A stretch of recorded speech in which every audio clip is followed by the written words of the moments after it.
أعوذ بالله من الشيطان الرجيم بسم الله الرحمن الرحيم وعلى هذا يخرج الحكم في قوله إن أكلت ونوابه طعاما دون طعام لأن الأكل يقتضي طعاما فكان ذلك ثابتا بطريق الاقتضاء فيقدر بقدر الضرورة والضرورة ترتفع بالفرد المطلق ولا تخصيص في الفرد المطلق لأن التخصيص يعتمد العموم. اچھا جی،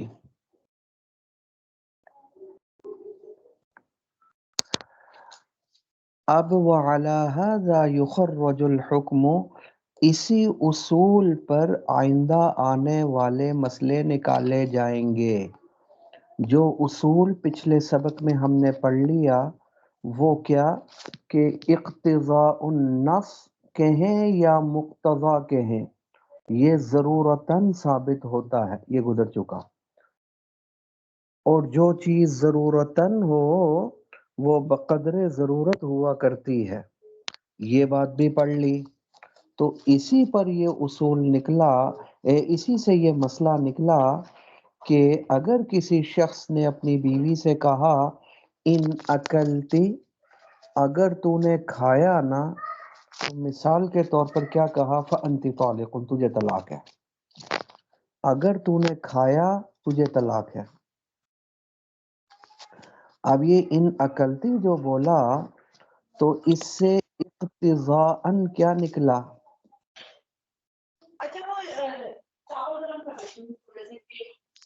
اس سے اقتضاءً کیا نکلا؟ طعام۔ کیوں؟ اس لیے کہ دیوار تو نہیں کھائے گا، کوئی کھانے والی چیز ہی کھائے گا نا۔ اگر تو نے کھایا تو اب اکلتی کو ٹھیک کرنے کے لیے کیا نکالنا پڑے گا؟ طعام ہمیں ضرور نکالنا پڑے گا، کیونکہ عقل چاہتا ہے کوئی معقول کھانے والی چیز نکالو، دیوار تو نہیں کھا سکتے۔ اور وہ معقول چیز کیا ہے؟ طعام، یعنی کوئی کھانے والی چیز۔ لہذا اکلتی جو مذکور ہے اس کو ٹھیک کرنے کے لیے ہم نے کیا نکالا؟ طعام۔ تو مذکور کو ٹھیک کرنے کے لیے جو محذوف نکالا جاتا ہے اس کو کیا بولتے ہیں؟ مقتضا۔ تو طعام کیا بن گیا؟ مقتضا۔ سمجھے؟ کیوں؟ اس لیے کہ یہ اس لیے نکالا گیا کہ اکلتی ٹھیک ہو جائے۔ اگر تو نے کھایا تو تجھے طلاق ہے، تو کیا کھایا؟ اکلتی چاہتا ہے کوئی طعام نکالو، کھانے والی چیز نکالو، آخری رکعت تاکہ پڑھنا کلمہ کو سلیکٹ کرنا۔ سمجھے؟ تو اس لیے تو طعام یا معقول جو ہم نے نکالا وہ اقتضاءً نکالا، اور جو چیز اقتضاءً ہو وہ کیا ہوتی ہے؟ وہ ضرورتاً، اور جو چیز ضرورتاً ہو وہ بقدر ضرورت ہوتی ہے۔ تو اب وہ کیا کہتا ہے؟ وہ کہتا ہے کہ خاوند کہتا ہے دیکھو میری نیت یہ تھی کہ تم نے اگر پلاؤ کھایا نا تو تمہیں طلاق ہو جائے گی، تم نے پلاؤ کھایا تو تمہیں طلاق ہو جائے گی، میری مراد پلاؤ ہے۔ یہ معنی نہیں کہ جو بھی کھا لو طلاق ہو جائے گی، چکن کھا لو طلاق ہو جائے گی، اور مٹن کھا لو، دال کھا لو، سبزی کھا لو، پھل کھا لو طلاق ہو جائے گی۔ یہ تو میری نیت ہی نہیں تھی۔ میں نے جو نیت کی تھی وہ خاص کھانے کی تھی۔ وہ خاص کھانا کیا ہے؟ پلاؤ۔ مثال کے طور پر میں نے پلاؤ کی نیت کی تھی، اگر پلاؤ کھایا تو طلاق ہے، تو کیا اس خاوند کی اس نیت کا اعتبار کیا جائے گا؟ کہنے لگے خاوند کی اس نیت کا اعتبار نہیں کیا جائے گا، اس نے جو کچھ بھی کھا لیا نا بیوی کو فوراً طلاق ہو جائے گی۔ کیوں؟ کیوں؟ اس لیے کہ اکلتی جو ہے، جو خاوند نے بولا تھا ان اکلتی، اگر تو نے کھایا تو تجھے طلاق ہے۔ اب اکلتی چاہتا ہے کہ کوئی طعام یا کوئی معقول جو چیز کھانے والی ہے وہ نکالو تاکہ میں ٹھیک ہو جاؤں۔ تو اکلتی کو ٹھیک کرنے کے لیے ہم نے کیا نکالا؟ طعام۔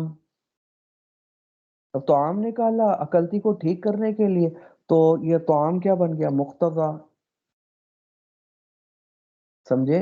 تو اس کو ضرورتاً ہمیں ماننا پڑا طعام کو، ورنہ اکلتی ٹھیک نہیں ہوگا۔ تو مذکور کو ٹھیک کرنے کے لیے محذوف مانو تاکہ مذکور ٹھیک ہو جائے، یہی تو اقتضاء نص تھا۔ اور جو مانا وہ مقتضا ہے۔ کیا مانا ہم نے؟ طعام، تاکہ کلتی ٹھیک۔ اگر تو نے کھایا تو ظاہر ہے مراد یہی نہیں کہ کھانے والی چیز کھائی، تو طعام جو آیا وہ اقتضاءً آیا۔ اور ہم نے کیا حکم بیان کیا تھا اقتضاء النص کا؟ جو چیز اقتضاءً آتی ہے وہ ضرورتاً آتی ہے، لہذا طعام کو ضرورتاً نکالنا پڑا تاکہ کلتی ٹھیک ہو۔ اور جو چیز ضرورتاً ہو وہ بقدر ضرورت ہوتی ہے، یہ اصول پڑھ لیا۔ لہذا طعام سے مراد مطلق کھانا ہے، کوئی چیز بھی کھا لی تو کیا ہو جائے گا؟ طلاق واقع ہو جائے گی۔ باقی پلاؤ تو ضرورت سے زائد ہے، اس کا اعتبار نہیں ہوگا، اس نیت کا اعتبار نہیں ہوگا، یہ ضرورت سے زائد ہے۔ اور طعام اقتضاً نکلا تھا، جب اقتضاً نکلا تو پھر ضرورتاً ثابت، اور جو چیز ضرورتاً ثابت ہو بقدر ضرورت ہے۔ اور ضرورت کیا چاہتی ہے؟ سوکھی روٹی بھی کھا لی تو آنے سے ہو جائے گا، طلاق واقع ہو جائے گی۔ اب ایک زائد شے مراد لینا، ضرورت سے زائد شے مراد، یعنی پلاؤ وہ زائد ہے اور زائد مراد نہیں لے سکتے۔ جیسے میں نے کہا تھا اب وہ خنزیر کی 2 بوٹیاں جس سے جان بچتی ہے وہ تو کھا سکتے ہیں، 2 سے زائد نہیں، کیونکہ یہ ضرورتاً ثابت، اور جو چیز ضرورتاً ہو بقدر ضرورت، تو مقتضا بھی تو ضرورتاً ہے۔ جب ضرورتاً تو بقدر، تو ضرورت تو سوکھی روٹی کھانے سے بھی پوری ہو جاتی ہے، دال کھانے سے بھی پوری، جو چیز بھی کھا لی سمجھے ضرورت پوری ہوگی، طلاق واقع ہو جائے گی۔ اب پلاؤ مراد لینا یہ ضرورت سے زائد ہے، سمجھے، لہذا یہ مراد نہیں ہو سکتا۔ وہ اگرچہ نیت بھی کر لے تب بھی مراد نہیں ہوگا۔ دیکھ لیں، وَعَلَى هَذَا يُخَرَّجُ الْحُكْمُ، اسی پر حکم نکالا جائے گا۔ اقتضاء النص یا مقتضا کا حکم جب ہم نے پڑھ لیا، اصول پڑھ لیا، اسی سے اگلا مسئلہ نکلے گا۔ کیا اصول پڑھا؟ کہ مقتضا ضرورتاً ثابت، اور جو چیز ضرورتاً وہ بقدر ضرورت۔ جب یہ اصول سمجھ میں آ گیا، اس سے اگلے 2 مسئلے بھی سمجھ میں آ گئے۔ وہ کیا؟ ان اکلتی، اگر تو نے کھایا تو تجھے طلاق ہے، اور ساتھ ہی وَالنَّوَابِهِ طَعَامًا، خاوند نے نیت کر لی خاص کھانے کی، کہتے ہیں میری مراد یہ تھی پلاؤ کھایا تب طلاق ہوگی۔ دون طعام، کہتا ہے مطلق کھانے کی نیت نہیں تھی کہ جو بھی کھایا طلاق ہو جائے گی، ہر کھانا مراد نہیں تھا، میری خاص کھانا مراد تھا، وہ کیا؟ پلاؤ۔ تو کیا اس کی اس نیت کا اعتبار ہوگا؟ نہیں۔ کیوں نہیں ہوگا؟ لِأَنَّ الْأَكْلَ يَقْتَضِي طَعَامًا، جو کہا نا ان اکلتی، اب اکلتی کہتا ہے مجھے ٹھیک کرنا ہے نا تو کوئی کھانے والی چیز نکالو، اور وہ کھانے والی چیز کیا ہے؟ طعام۔ گئے تو نے کھایا، مراد یہ کہ کوئی کھانے والی چیز کھائی، یعنی کھانا کھایا تب تجھے طلاق ہوگی۔ تو عقل یقتضی طعامن، عقلتی چاہتا ہے کس کو؟ طعام کو نکالو تاکہ میں ٹھیک ہو جاؤں۔ تو طعام کیسے آیا؟ ضرورتاً، عقلتی کو ٹھیک کرنے کے لیے۔ تو فکان ذالک ثابتا بطریق تو پھر یہ طعام ثابت ہوا اقتضاءً۔ کیوں؟ عقلتی ٹھیک ہی تب ہوگا جب طعام نکالو، تو مذکور کو ٹھیک کرنے کے لیے محذوف نکالو، یہی تو اقتضاء النص تھا۔ تو طعام جو آیا وہ اقتضاءً آیا، اور ہم نے پیچھے اصول پڑھ لیا، جو چیز اقتضاءً ہو وہ بقدر ضرورت ہو، وہ ضرورتاً ہے، اور جو چیز ضرورتاً ہو وہ بقدر ضرورت ہے، لہذا فیقدر بقدر الضرورت، اس کو کیا مانیں گے ہم؟ بقدر ضرورت اس کا اعتبار کریں گے۔ کس چیز کا؟ طعام، کیونکہ ضرورتاً ہے، لہذا بقدر ضرورت اس کا اعتبار، ضرورت سے زائد جائز نہیں ہوگا۔ والضرورت ترتفع بالفرد المطلق، اور ضرورت پوری ہو جاتی ہے فرد مطلق کے ساتھ۔ کیا معنی؟ فرد مطلق معنی کچھ کھا لے، کچھ بھی کھا لے، خانس ہو جائے گا، طلاق واقع ہو جائے گی۔ کیونکہ عقل کیا چاہتا تھا؟ تو کھانے والی چیز نکالو، سمجھے، وہ کوئی بھی چیز ہو سکتی ہے، لہذا کچھ کھا لے تو خانس ہو جائے گا۔ آپ کہتے ہو نہیں میں نے نیت کی تھی پلاؤ کی، تو پلاؤ تو ضرور سے زائد ہے، یہ تو بقدر ضرور سے زائد ہے۔ تو اور طعام ہم نے نکالا تھا اقتضاءً، لہذا ضرورتاً، لہذا بقدر ضرورت، تو ضرور سے زائد کا اعتبار نہیں ہوگا۔ سمجھ آ رہی ہے نہیں آ رہی؟ ولا تخصیص فی الفرد المطلق لأن التخصیص يعتمد العموم، لہذا کچھ کھا لے بیوی کو طلاق واقع ہو جائے گی۔ ولا تخصیص فی الفرد، اور وہ کہتا ہے میری نیت پلاؤ کی تھی تو اس نے خاص کھانا مراد لے لیا، حالانکہ مطلق کھانا مراد تھا۔ مطلق میں یاد رکھیے گا تخصیص نہیں ہو سکتی، اور اس نے خاص کھانا تخصیص کر دی۔ خاص کھانا مراد اس تخصیص کا اعتبار نہیں، کیونکہ مطلق میں تخصیص نہیں ہو سکتی، لأن التخصیص يعتمد العموم، کیونکہ تخصیص چاہتی ہے، خاص کرنا چاہتا ہے عام کو۔ کوئی عام ہوگا تو اس کو خاص کریں گے نا۔ اب انسان عام ہے، اس سے مراد آپ نے زید لے لیا، ٹھیک ہے، کیونکہ انسان عام تھا، زید بکر خالد سب کے اوپر بولا جاتا تھا، تو عام میں تخصیص چل سکتی ہے۔ مطلق معنی کچھ کھا لے، چاہے سوکھی روٹی کھا لے، وہ تو پہلے ہی خاص ہے، تو خاص میں تخصیص نہیں چل سکتی، لہذا فرد مطلق میں تخصیص نہیں چل سکتی۔ اور وہ کہتے ہیں میری مراد خاص کھانا ہے یعنی پلاؤ، اور تخصیص چل نہیں سکتی تھی، اس لیے اس کی نیت کا اعتبار نہیں ہوگا۔ سمجھے؟ اگرچہ وہ نیت ہی کیوں نہ کر لے پلاؤ کی، تب بھی طلاق واقع ہو جائے گی۔ اچھا دوسری مثال اس سے بھی زیادہ واضح ہے، سمجھے؟ وَلَوْ قَالَ بَعْدَ الدُّخُولِ اعْتَدِّي، خاوند نے بیوی سے کہا جبکہ رخصتی بھی ہو چکی تھی اور صحبت بھی ہو چکی تھی، اس کے بعد بیوی سے کیا کہتا ہے خاوند؟ اعتدی، تو عدت گزار۔ کیا کہا؟ عدت گزار، اور نیت کی طلاق کی، طلاق واقع ہو جائے گی۔ کیا کہتا ہے بیوی کو؟ اعتدی، تو عدت گزار، وَنَوَى بِهِ الطَّلَاقَ، اور نیت کی طلاق کی، طلاق واقع ہو جائے گی۔ سمجھ آ رہی ہے نہیں آ رہی بات؟ طلاق واقع ہو جائے، کیونکہ کنائی الفاظ ہیں، جب کنائی لفظ ہے تو نیت کرنے سے طلاق واقع ہو جائے گی۔ اچھا جب یوں کہا بیوی کو عدت گزار اور نیت کی، طلاق واقع ہو جائے گی۔ کیوں؟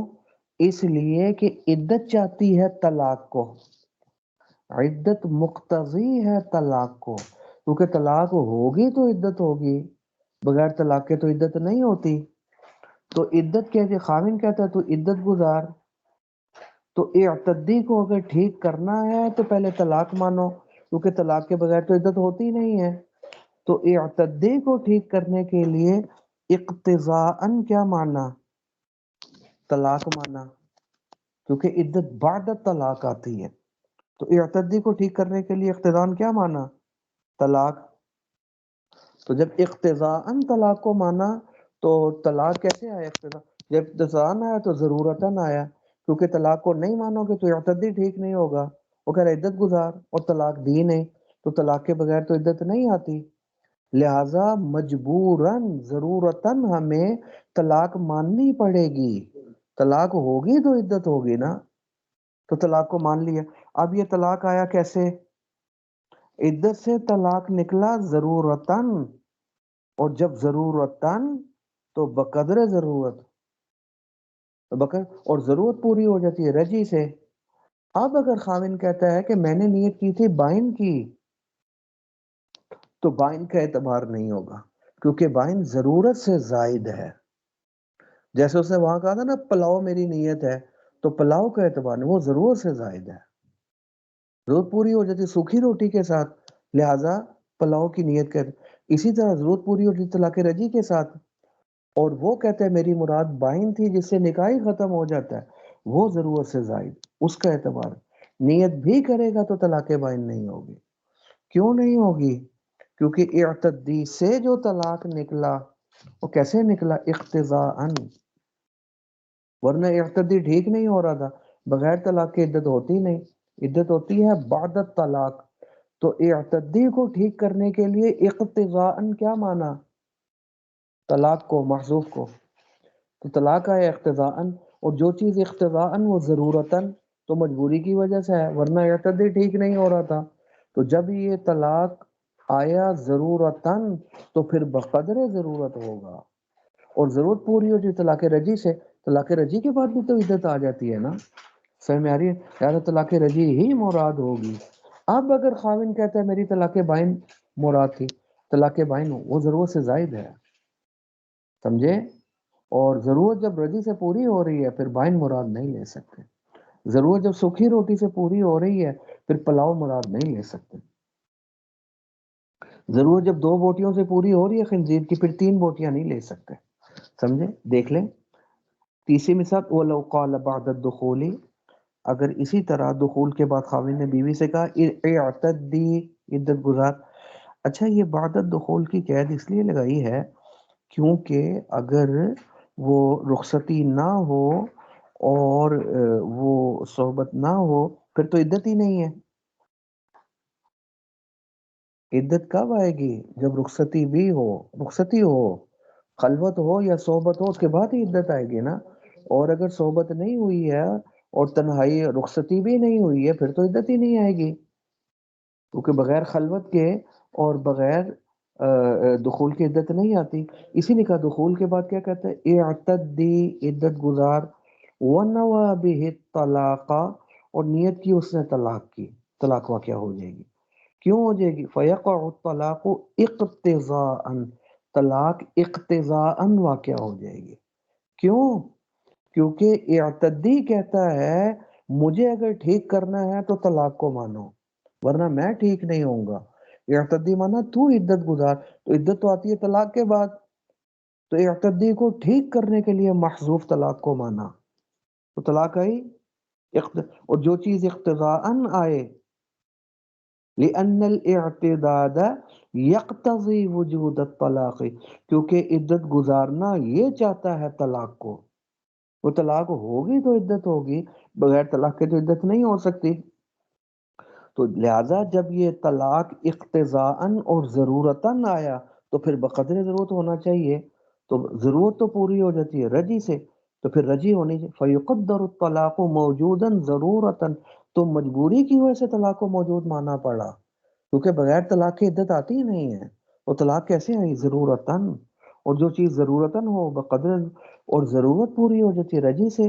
لہذا وَلِهَذَا كَانَ الْوَاقِعُ بِهِ رَجْعِيًّا، اسی لیے اس سے جو طلاق واقع ہوگی وہ رجی ہوگی، کیونکہ لِأَنَّ صِفَةَ الْبَيْنُونَةِ زَائِدَةٌ عَلَى قَدْرِ الضَّرُورَةِ، کیونکہ بینونت والی صفت یہ زائد ہے کس سے؟ علی قدر الضرورہ، یہ ضرورت سے زائد ہے.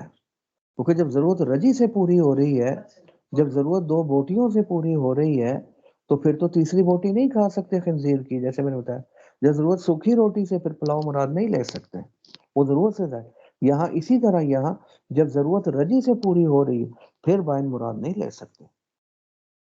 کیوں؟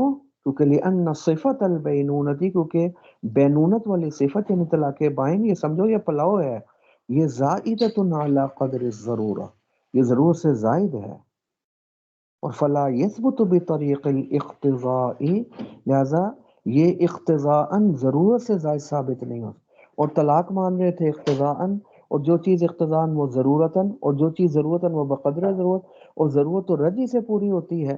لہٰذا اقتضاءً طلاق بائن بھی نہیں لے سکتے، اور اگر خاوند نے 2 یا 3 کی نیت کی تو 3 بھی نہیں ہوں گی، 2 بھی نہیں ہوں گی، کیونکہ جب ضرورت ایک سے پوری ہو رہی ہے تو پھر 2 اور 3 بھی نہیں، اور بائن بھی نہیں، کیونکہ ایک کے بعد بھی عدت آ سکتی ہے. ایک طلاق رجی اگر مان لی جائے اس کے بعد بھی اعتدی ٹھیک ہو جائے گی. تو ایک ہوگی اور رجی ہوگی، بائن بھی نہیں ہوگی، اور 2 اور 3 بھی نہیں ہوں گی. لما ذکرنا، جیسے ہم نے پیچھے ذکر کر دیا، جو چیز ضرورتاً ہو وہ بقدر ضرورت ہے، ضرورت سے زائد نہیں. تو ایک ہوگی اور رجی. بائن لینا یا 2 یا 3 لینا یہ ضرورت سے زائد ہے. جیسے انہوں نے مثال میں کیا کہا تھا، پلاؤ مراد لے لینا، یا خنزیر کی 5-6 بوٹیاں روسٹ کر کے کھا لینا، وہ تو ضرورت سے زائد ہے. یہ ضرورت، اور جو چیز ضرورتاً ہو وہ بقدر ضرورت ہوتی ہے، ضرورت سے زائد جائز نہیں ہے. یہ نص سے دلیل پکڑنے کے 4 طریقے تھے: عبارت النص، اشارت النص، دلالت النص، اقتضاء النص. ان 4 طریقوں سے نص سے دلیل، قرآن اور حدیث سے دلیل پکڑی جا سکتی تھی، وہ چاروں طریقے ہم نے ذکر کر دیے. پانچواں کوئی طریقہ نہیں ہے نص سے دلیل پکڑنے کا. اور اماموں نے یا اور علماء نے بعض اور طریقوں سے بھی دلیل پکڑی ہے ان چار طریقوں سے ہٹ کر. وہ پھر اس کے بعد جو کتاب آ رہی ہے نور الانوار، وہ بڑی لمبی کتاب ہے، اس میں وہ طریقے ذکر کیے گئے ہیں. ہمارے نزدیک وہ سب طریقے فاسد اور باطل ہیں، ان طریقوں سے دلیل پکڑنا ٹھیک نہیں. دلیل اگر پکڑنی ہے تو یہی چار طریقے ہیں، ان چار طریقوں کے ذریعے نص سے دلیل پکڑی جا سکتی ہے، اس کے علاوہ پانچواں کوئی طریقہ نہیں ہے. جی آگے فصل فی الامر، آگے پھر وہ نئی بحث شروع ہو گئی ہے. یہ اقتضاء النص کے بعد نص سے دلیل پکڑنے کے چاروں طریقے ختم ہو گئے. جی اسٹیشن آ گیا، جی بڑا اسٹیشن آ گیا، بریک لگانی پڑے گی. جی مجھے بتائیں یہ سبق سمجھ آیا یا نہیں آیا؟ جی کلیئر ہو گیا؟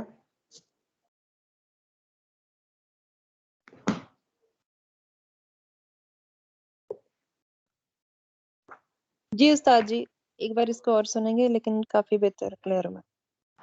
الحمدللہ، شکر الحمدللہ. اچھا جی اب ہدایت الناف کی طرف آ جائیں گے.